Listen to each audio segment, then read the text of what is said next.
Cuando orábamos, nuestro clamor era: Señor, prepáranos para la cosecha que va a venir. Y yo creo que se avecina una gran cosecha y que vos y yo vamos a ser los indicados de contener esa cosecha, ¿sí? Cuando la cosecha es grande, los recipientes tienen que ser buenos, porque si no se rompen. Y cuando se rompe el recipiente, se pierde la cosecha y se pierde el recipiente. El Señor Jesús habló de esto en referencia a lo que Él iba a traer a la iglesia como el vino nuevo. Y Él decía que los odres tienen que ser nuevos, porque si el vino nuevo cae en un odre viejo, el odre era ese recipiente de cuero que se usaba en la antigüedad para contener el vino.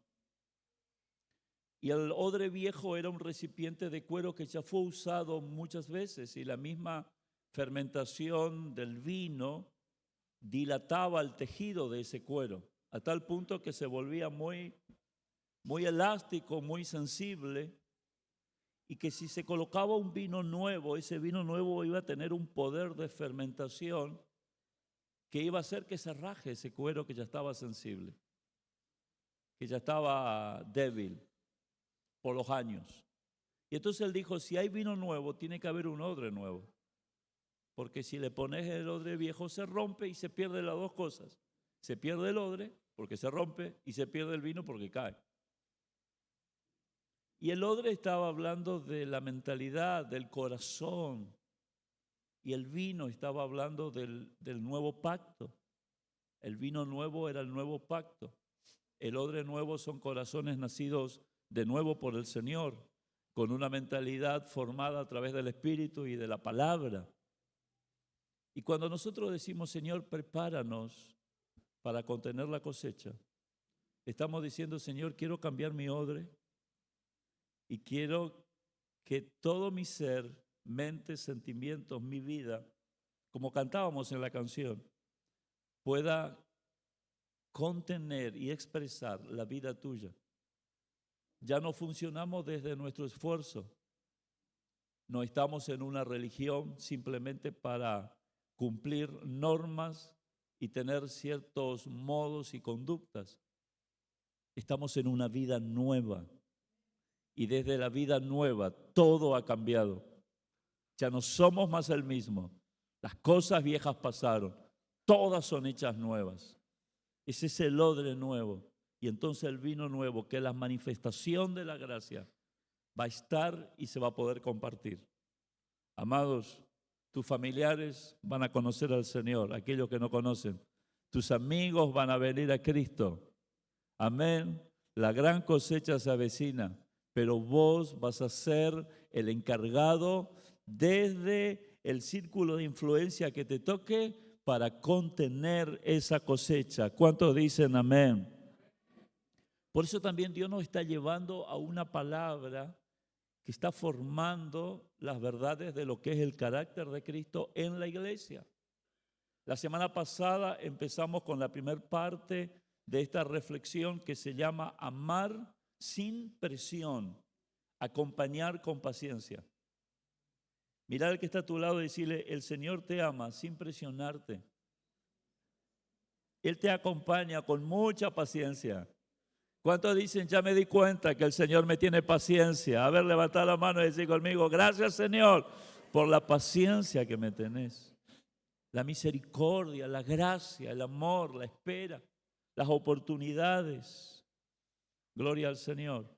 Y nosotros, manifestando a ese Cristo, viviendo desde la vida de ese Cristo, esa es nuestra conducta de todos, no solamente de un referente, no solamente de un pastor, de un líder, sino de toda la iglesia. Primero, acompañarnos el uno al otro.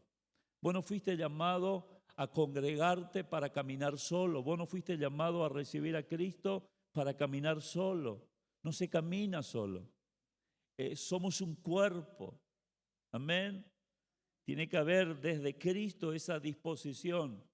Ahora, cuando somos llenos de Cristo, Cristo a través de nosotros Acompaña al hermano, acompaña a la hermana. Y es lo que tenemos que entender y funcionar. Y entonces la cosecha viene y los frutos se retienen.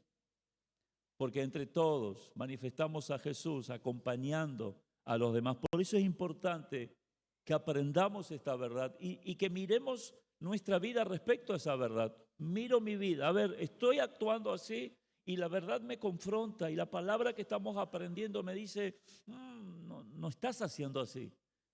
Frente a eso, ¿qué medida tengo que tomar? Bueno, me voy a forzar y voy a cambiar. No, tengo que ir a la presencia de Dios y decirle, Señor, me doy cuenta que no te estoy expresando.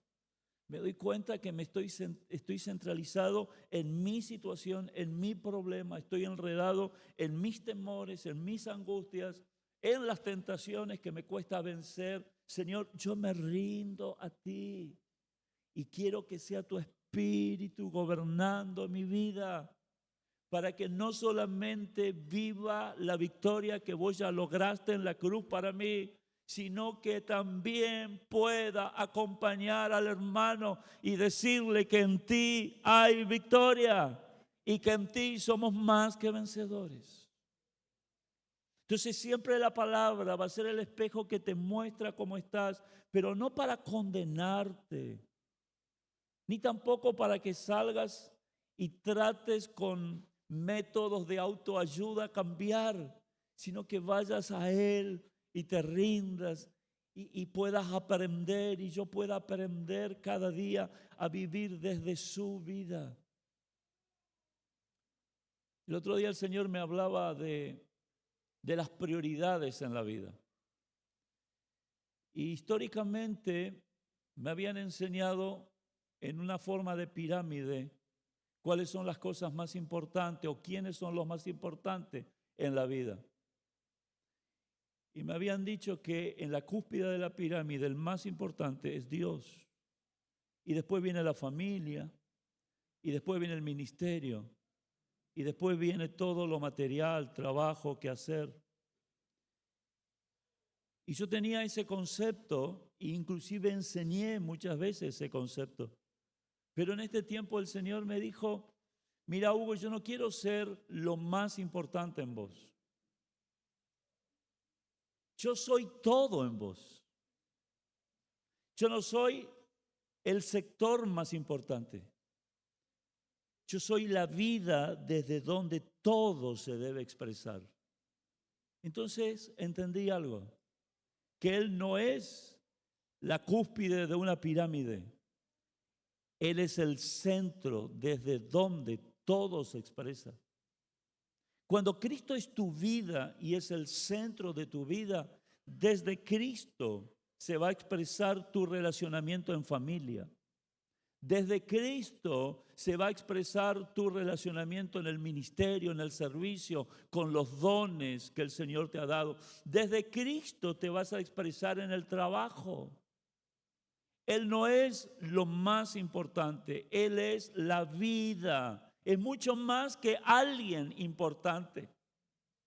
Es mucho más que alguien al quien yo le debo ubicar constantemente en ese primer lugar. Porque ahí otra vez todo parte de mí. Pero cuando Él es el centro y Él es la vida y de Él a través de mí todo se expresa. En Cristo fortalezco y bendigo mi matrimonio y mi familia. En Cristo expreso un ministerio para su gloria. En Cristo mi trabajo se transforma en un espacio donde Él es manifestado. En Cristo todo lo que hago adquiere una dimensión eterna, espiritual, poderosa. Decí conmigo, Cristo no es alguien importante en mi vida. Decí conmigo, es mucho más. Él es mi vida. Él es mi vida. Aleluya. Mira al que está a tu lado, decirle, Cristo es mi vida. Sin Cristo yo no existo.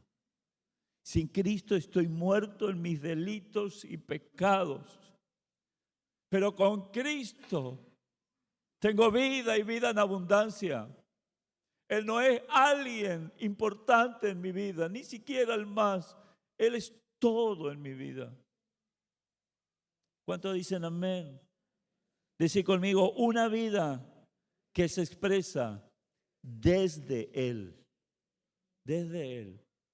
Amén. Bueno, continuamos con la palabra del domingo pasado. Vamos a la segunda parte. ¿Les parece? Volvemos a 1 Tesalonicenses, capítulo 5, versículo 14. Para aquellos que les interesa seguir profundizando, todos los bosquejos y todas las reflexiones están en la página de la iglesia, Centro de Vida Cristiana, UAD. Ustedes pueden buscar y ahí aparece la página y ahí ustedes buscan donde dice enseñanzas y en enseñanzas van a encontrar el bosquejo de cada prédica escrito y abajo es el videíto con la prédica de cada domingo. Y eso también nos ayuda a fortalecer lo que el Señor nos está dando como alimento espiritual en este tiempo. ¿Qué dice 1 Tesalonicenses 5:14?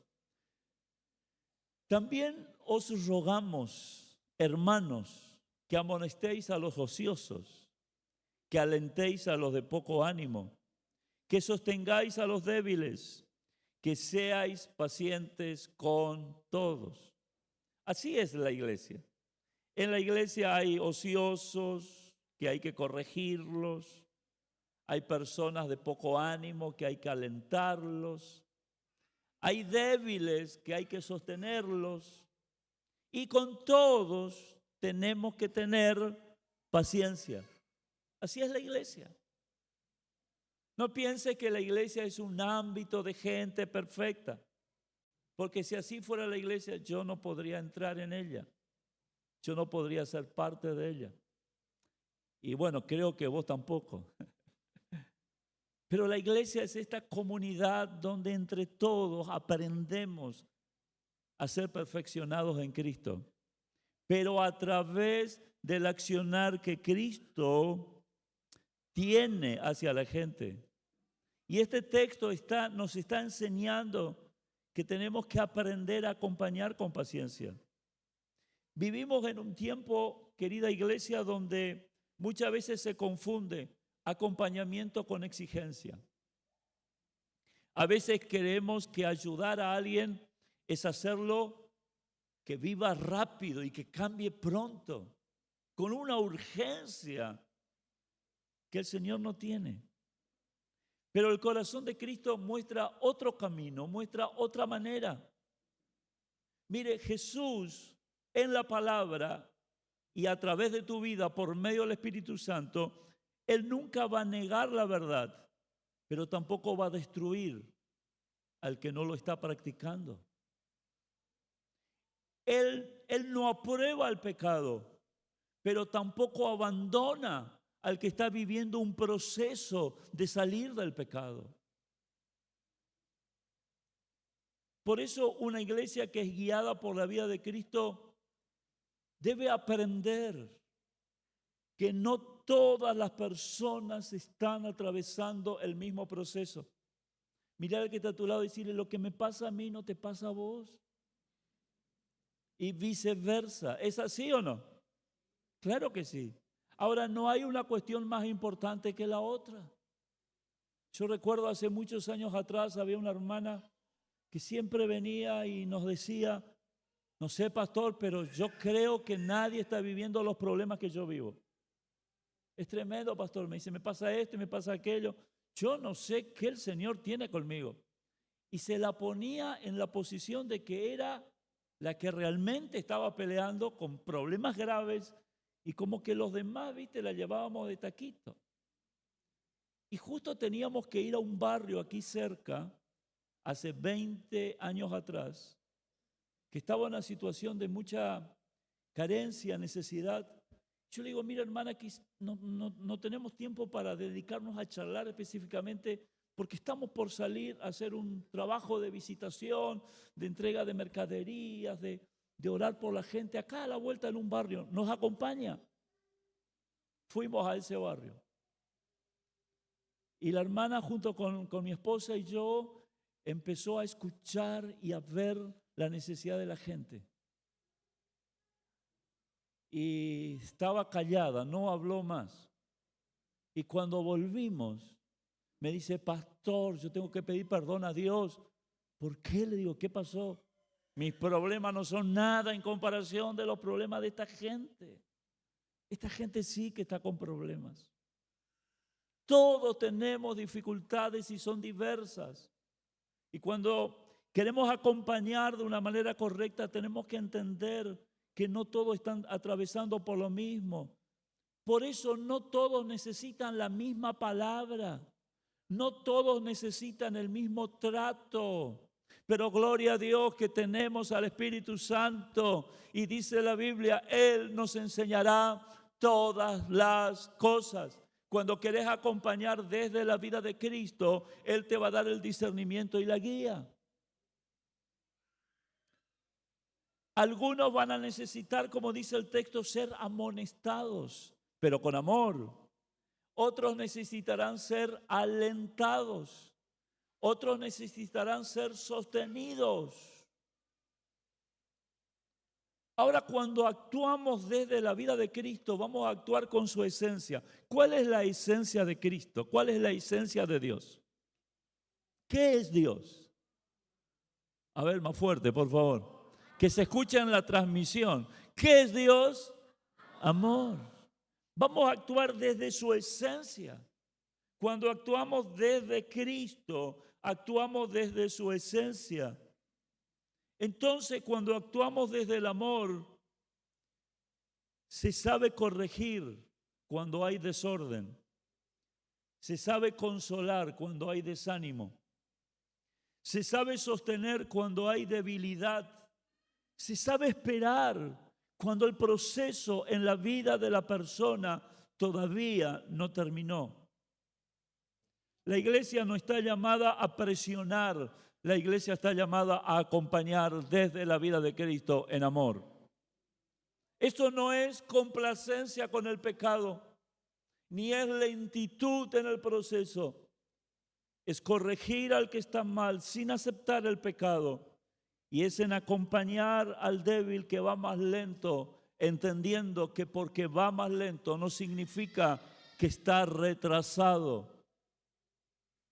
Cada uno vive un proceso distinto. Amén.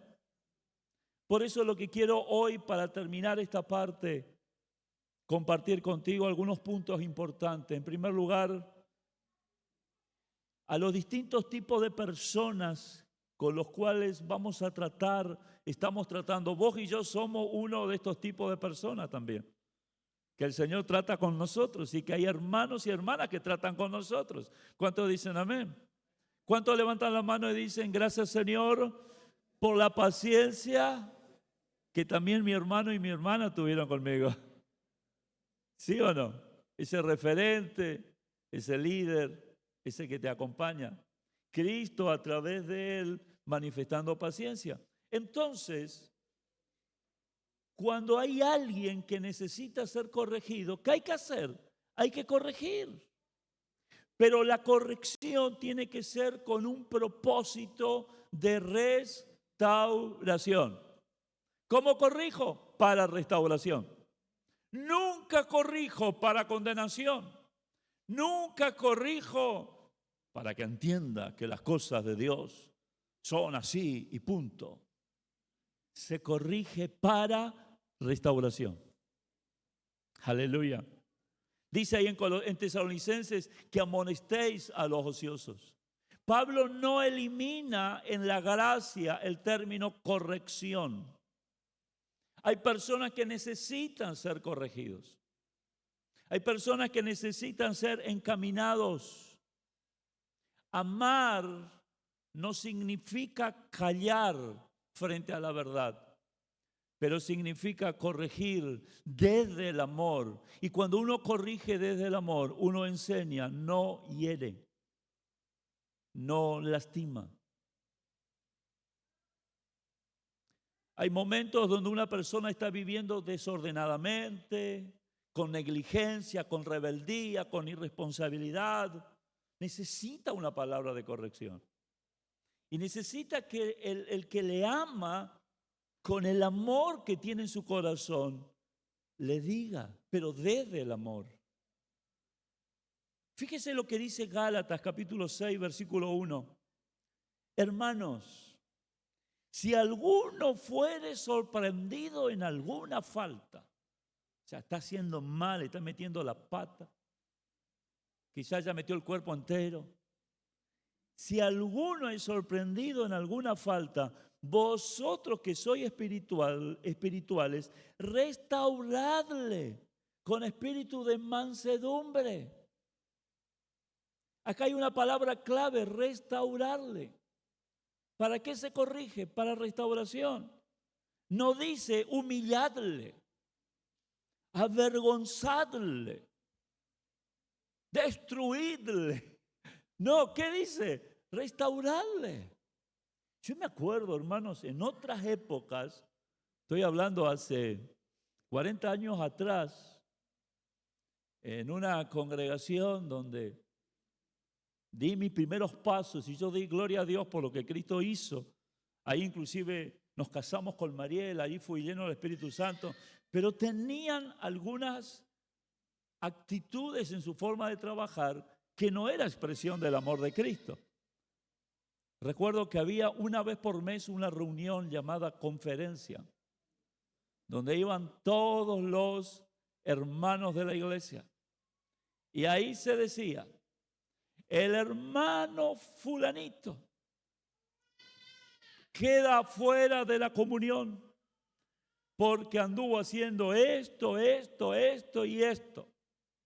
¿Está el hermano fulanito aquí? Y el hermano fulanito se levantaba, estaba. Yo quiero pedir perdón. Bueno, va a tener que un mes transitar sin participar en la Santa Cena, sin esto, sin aquello. Y después, viste, se armaba el te cuento para que ores. Pero en realidad no se oraba, se contaba nomás. Y entonces toda la comarca conocía lo que el hermano fulanito hizo. Y no era para restaurar, era para avergonzar. La palabra clave es restaurarle. Pero dice el texto, ¿cómo? Con espíritu de mansedumbre. Fíjese lo que dice Efesios capítulo 4, versículo 15. Sino que siguiendo la verdad en amor, crezcamos en todo, en aquel que es la cabeza, esto es Cristo. ¿Cómo se tiene que practicar la verdad? ¿Cómo? En amor. Decí conmigo, la verdad se practica, se enseña en amor. La verdad sin amor se vuelve algo duro e hiriente. El amor sin verdad es permisión. Pero usted y yo tenemos que practicar la verdad en amor. No va a ser ni duro, ni tampoco va a ser permisivo. Va a corregir lo que hay que corregir con las herramientas que nacen desde la vida de Cristo. A ver, levantad la mano y decid conmigo, Señor, quiero ser lleno de vos para que vos me corrijas, para aceptar ser acompañado por el hermano y la hermana que has puesto al lado mío, pero también, Señor, para poder vivir la verdad en amor. Lo segundo, hay algunos que tienen poco ánimo. Con los ociosos había que corregirles para restauración en amor, pero con los de poco ánimo, ellos no necesitan corrección, ellos necesitan consuelo. Cuando alguien viene desanimado, no necesita, bueno, che, ponete las pilas, dale, che. ¿Cómo va a estar así? Ellos necesitan consuelo. No necesitan un reto, necesitan aliento. No necesitan que les presionemos, necesita que le demos esperanza. No necesitan que le digamos, como le dije recién, ponete las pilas. Necesitan que le recordemos que ellos ya tienen todas las pilas, que en ellos vive Cristo, la esperanza de gloria. El de poco ánimo está así porque se ha frustrado por muchas razones posibles. Algunos por un cansancio, algunos por pérdidas, cuando pierden un ser querido, cuando pierde el trabajo. Otros por frustraciones, porque quiso y no pudo, y quiso y quiso y no pudo, y no pudo y no pudo, y se frustró. Otros por luchas familiares. Yo siempre le digo a los líderes de adolescentes, de niños, hay muchos adolescentes y niños que vienen solos a la iglesia. Y a veces en la casa papá y mamá están en conflictos y la familia es un ámbito y ellos vienen a la iglesia. Y a veces quizás desanimados, pero están. ¿Cómo pudiéramos, si pudiéramos ver por la guía del Espíritu, ver al tratar con ellos y poder ser canales de bendición? Porque ese desánimo se debe a los conflictos familiares. O mujeres que vienen porque buscan sola al Señor y su esposo no la acompaña. Desanimada. Ahí viene la líder y dice, con esa cara, che, para un poco. Acompañá, escuchala, abrazala, orá por ella. Amén. Gente de poco ánimo porque está decepcionado. Hoy hay tanta gente decepcionada de la iglesia, entre comillas, pero no la iglesia verdadera, decepcionada de la religión, desanimado. Che, ¿por qué no fuiste al culto? No, no tengo ganas. Pero ¿cómo que no vas a tener ganas? Y él no quiere contar la verdad. No quiere contar que su falta de ganas es por las actitudes que le llevó a tener decepción por cuestiones internas, donde el hermanito y la hermanita actuaron con un espíritu que no venía de Cristo. Gente cansada por pelear contra enfermedades crónicas. Gente cansada por las cargas económicas que están llevando encima. Gente cansada por procesos largos en la vida que nunca ven el final. Y vos y yo, en esta gran cosecha que se viene, vamos a contenerlos, acompañarlos, pero tiene que ser diferenciando a cada uno desde qué lugar está viviendo y a partir de ahí ministrar lo que el Espíritu desde la vida de Cristo nos da. Y al que no tiene ánimo hay que consolarlo. Mira lo que dice Isaías capítulo 40, versículo 29. Él da esfuerzo al cansado y multiplica las fuerzas del que no tiene ninguna. ¿Cuántos dicen amén? Dios no desprecia al cansado, Dios fortalece al cansado.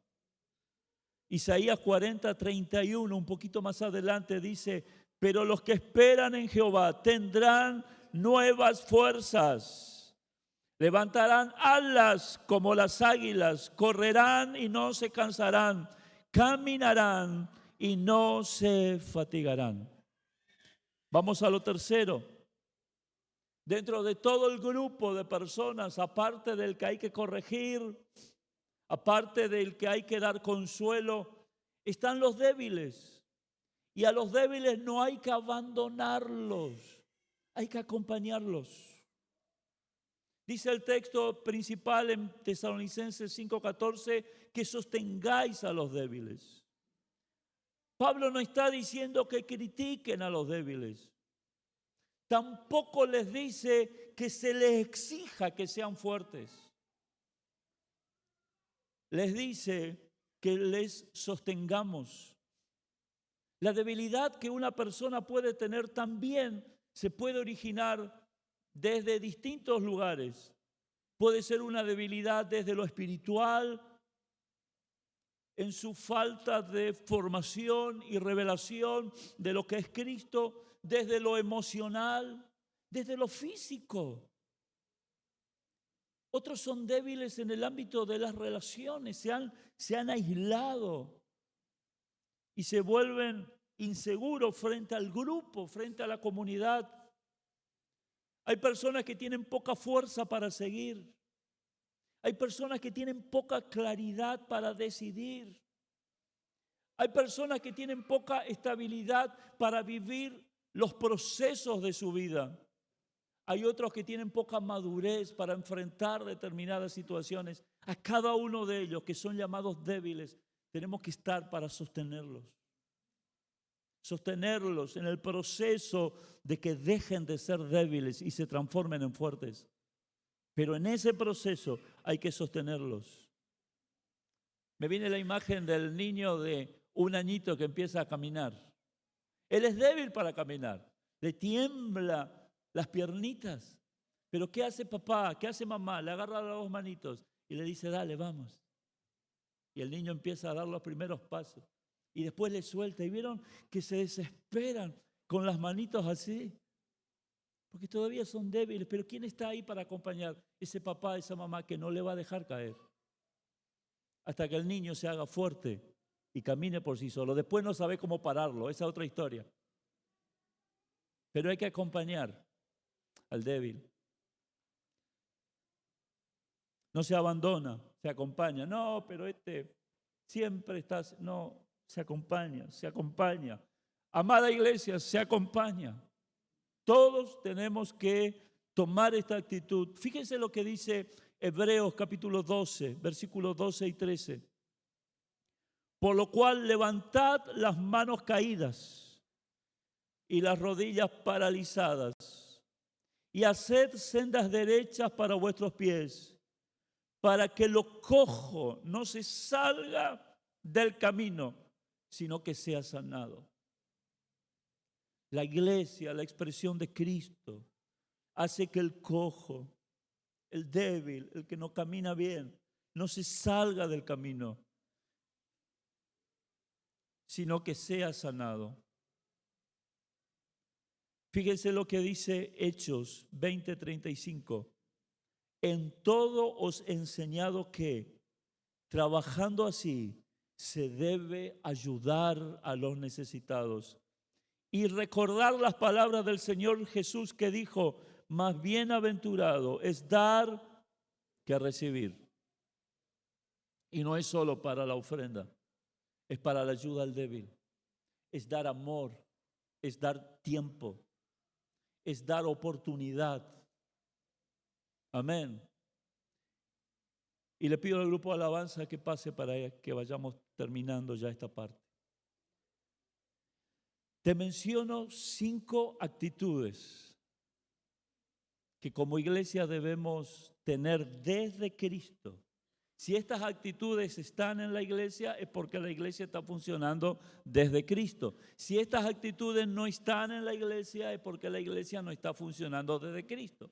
Si estas actitudes no están, ¿qué tengo que hacer? Tengo que ir a la fuente. Tengo que ir a rendirme. La fuente, ¿quién es? Cristo. Y decirle, Señor, eso no está en mí.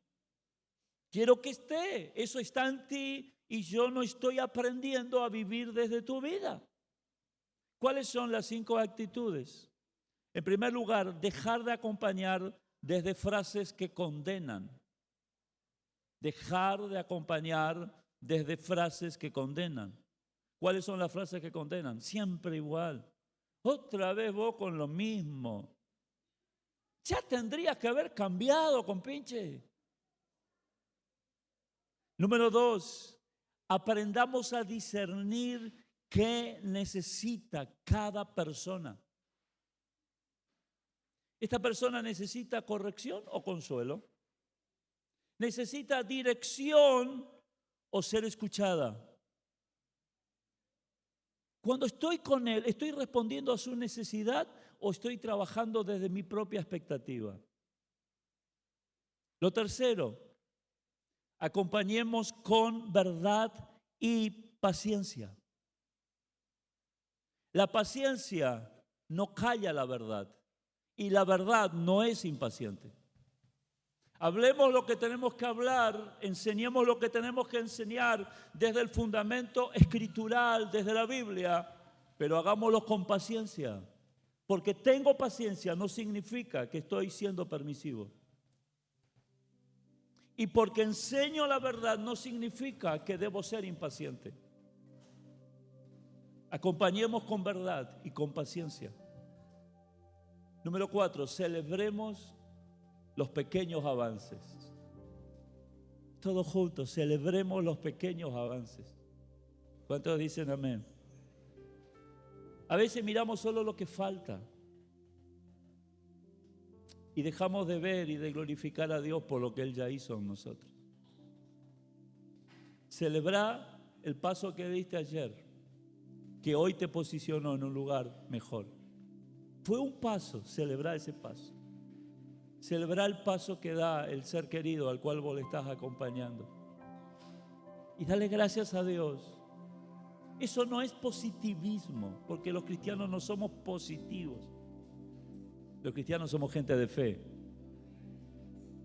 El positivismo es característica del carácter. Viste que hay gente más positiva y gente más negativa. Hay gente que ve el agua que está en el vaso y hay gente que ve el agua que le falta al vaso. Pero en Cristo ni positivo ni negativo. En Cristo manifestamos la vida de Cristo, la compasión, la fe, algo mucho más superior. Acompañemos celebrando los pequeños avances. No menospreciemos los pequeños avances. Y por último, seamos una comunidad donde las personas puedan volver. Hay tantos hermanos que en un tiempo estuvieron aquí y hoy no están. Que vos y yo integremos CBC Iglesia, una comunidad que permita volver. Que cuando vuelvan no se encuentren con las estructuras que quizás en otro tiempo estaban. Que no se encuentren con el mismo Hugo, con la misma Mirta, María, Rosa, con el mismo Pedro, Juan, Alejandro, sino que se encuentre con Cristo, una comunidad que abraza, una iglesia que ama sin presión, no justifica el pecado, pero tampoco destruye al que vuelve, tampoco le cierra la puerta al que quiere volver. Cuando alguien regresa, no le recibas con expresiones que suenan a reproche. Che, ¿volviste? ¿Dónde estabas? Sino que desde tu boca hable Cristo y que le puedas decir: qué alegría verte, qué alegría verte. Y que quizás no le digas más nada, sino que simplemente les des un abrazo, porque eso hace Cristo, iglesia. Y si funcionamos desde Cristo, la expresión de la iglesia será de esta manera y no otra. La forma en que recibimos a los que vuelven revela la forma en que entendimos la gracia. Amén. ¿Qué te parece si allí donde estás cerrás tus ojos y le decís al Señor: Señor, lléname de vos?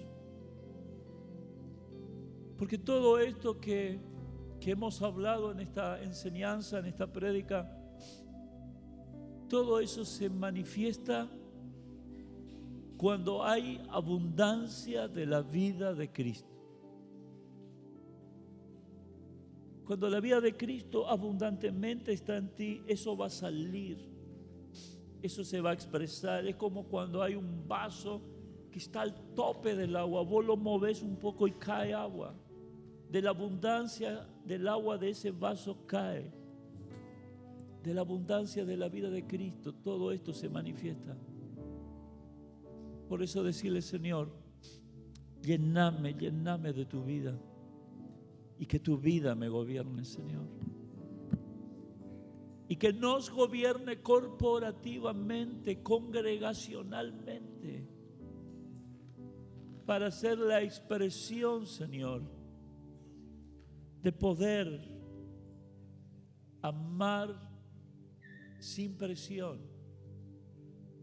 de acompañar con paciencia, para que seas vos, Jesús, siendo edificado en cada uno y en cada una, dentro de lo particular que cada uno está viviendo. Y yo quiero decirte, mi hermano, mi hermana, que en este momento es el Espíritu Santo que está en ti y que te edifica en Cristo a partir de la situación particular que vos estás viviendo. Dios es un Dios de trabajar desde lo particular e individual, porque Él conoce nuestros pensamientos y sentimientos. En este momento, querido Espíritu Santo, a cada uno de los que estamos aquí, ministra, Señor, tal cual tú lo sabes hacer. Pero también danos los ojos y el discernimiento para ver lo que cada uno está viviendo y ser canales por medio del cual vos te expreses en amor y en verdad, con paciencia. Te damos gracias, papá. Deja que el Espíritu Santo siga afirmando esta palabra en ti. Y aquellos que nos están mirando también allí donde están, lo que hemos hablado, eso es iglesia, eso es iglesia. Y te invito a ser parte de lo que es iglesia. Te invito a llenarte de Cristo. Si hay alguien en esta mañana que todavía no recibió a Jesús como Señor y Salvador, quiero invitarte también que lo hagas. ¿Hay alguien que quizás todavía no recibió a Cristo? Si así lo fuera y quieres levantar tu mano, vamos a hacer una oración. Todos ya tienen al Señor. ¿Tienen la vida de Cristo? Allí hay una persona. Si algún líder varón se acerca, por favor. Cristo Jesús, Gloria a Dios. eres mi plenitud. Ahí Héctor va a estar orando por él y todos nosotros vamos a orar junto con él, ¿sí? Ahí, querido hermano, te invito a que repitas conmigo esta oración. Decí conmigo, querido Jesús, en esta mañana te recibo como mi vida, como mi Señor y Salvador. Te pido perdón por mis pecados. Me arrepiento de cada uno de ellos. Llena mi vida del Espíritu Santo. Y enséñame a vivir desde tu vida. Te doy gracias en el nombre de Jesús. Amén y amén.